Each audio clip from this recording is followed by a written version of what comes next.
కొంతమంది అంటారు, బ్రదర్ ప్రార్థన చేయాలి అని అనుకుంటాను, కానీ ఏమిటో ప్రార్థన చేద్దాము అంటే చాలు ఎక్కడ లేని ఏమొస్తుంది.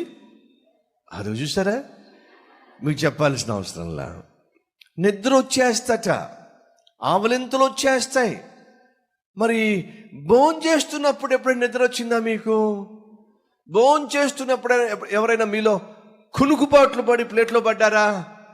అడుగుతున్నా, మీ జీవితంలో ఎప్పుడైనా భోజనం చేస్తున్నప్పుడు నిద్ర వచ్చి ప్లేట్లో పడిన వాళ్ళు ఎవరైనా ఉన్నారా?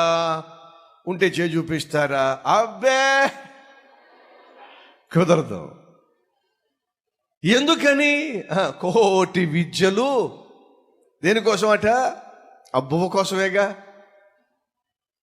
తింటున్నప్పుడు నీకు నిద్ర రాలేదే, టీవీ చూస్తున్నప్పుడు నీకు నిద్ర రావటం లేదే, ప్రార్థన చేస్తున్నప్పుడు నీకు నిద్ర ఎందుకు వస్తుంది?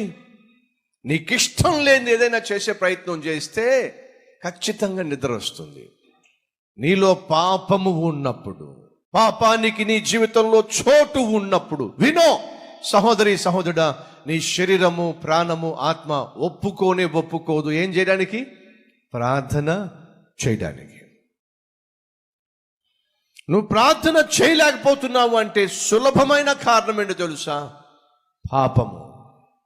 పాపము నిన్ను దేవుని సన్నిధికి దూరం చేస్తుంది. పరిశుద్ధత దేవుని సన్నిధికి నిన్ను దగ్గరగా చేరుస్తుంది.